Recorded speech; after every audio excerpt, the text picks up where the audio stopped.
So ever since it was announced that Trunks was going to be coming to the Dragon Ball Super anime, a lot of people have been waiting and anticipating the moment when Trunks bumps into or sees Gohan of our timeline in the present, the adult Gohan, because a lot of people were like, he's going to be disappointed. I mean, the Gohan from his timeline in the future was one of the most badass motherfuckers. He put the G in fucking gangster. He fucking went up against the androids by himself. He had to fight for the future by himself for the majority of his life. Like, that Gohan was an animal, a savage, a beast. And the Gohan we have, I mean, he was awesome when he fought Cell. He was fucking amazing when he fought Cell, but then afterward he became, a book nerd and all that good shit, which that's the results of a peaceful and positive life. Like, if he would have had grown up the same way that Gohan grew up, then he would have been the same type of person, but he didn't. So we were waiting for that episode where Trunks actually sees him, and you can see that majority of the episode, which I think to a certain degree they definitely pushed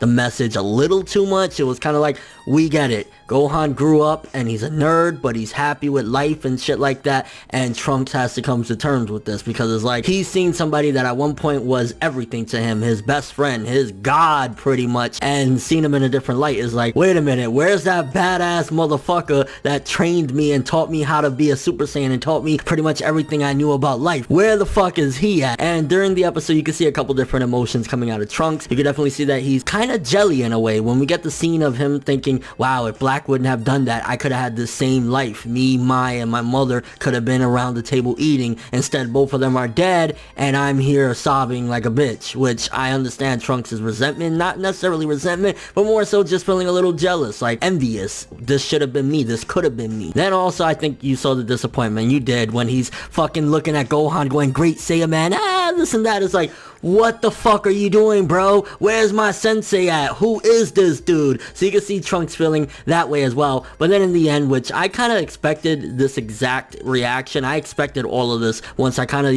thought about it in a mature manner and how Trunks would look at it. In the end, he was just grateful to see that Gohan has a good life. I mean, when he sees Pan and Gohan, towards the end of the episode walking away and him playing with his daughter and having a beautiful life with Satan and, his wife and shit like that, you can see that Trunks comes to terms with it and is absolutely happy for him. He's just like, you know what, even though it's goofy and is not who I respected and admired, my sensei had a happy life. He actually ended up with a good life, so I'm gonna be glad for him and shit like that. And that's where Trunks kind of, enters the party towards the end. Is like, I'm gonna accept it. It is what it is. He's nerdy, he's not cool at all, but I'm just happy to see him have a happy life. So you definitely get to see that. I felt as though the episode really kicked off, and of course it had to be cut short when Goku was going with Beerus and Whis to see this person that has the same key as Black. And it's like, you see the guy Zamasu with the fucking cart and shit like that, which I'm guessing since he's an apprentice Kaioshin is why he has to push the T cart and shit like that. But you can see that this motherfucker, he looks kind of ominous. He doesn't look like the fucking most nice guy in the world. And then of course in the preview, which, spoiler alert, if you haven't seen the preview or whatever, go watch the preview. It seems as though this dude kind of has some, combat skills, opposed to the Supreme Kai of our world where he got his fucking ass kicked and he was surprised by Super Saiyan and Super Saiyan 2 and shit like that. You can see that this dude in the preview can fuck shit up, and I'm guessing if he does have a really strong connection to Black, whether he is Black or he's controlling Black or something, maybe the reason why in the preview it looks like Super Saiyan 2 Goku is having a challenge with him is because he learned everything and he's kind of, up to date with shit. Although it kind of would be interesting to find out how the fuck is this possible. If Beerus and Whis aren't going to a different timeline, they're just going to a different universe, then how is Zamasu controlling Black from another timeline? So there's still questions that is like, well, how is it going to make sense? And only time will tell. But overall, this episode, I mean, for the most part, it was just what I explained. It's Trunks kind of finding out about how Gohan turned out and shit like that. I think they stretched it out way too long. I mean, it was okay for a little bit, but then when you see Trunks fighting with Pan for his sword and, just constantly seeing all this thing, it's like, I think they were just shoving it a little too much down our throats that Gohan had a happy life, and it sucks that Trunks didn't, and Trunks has to,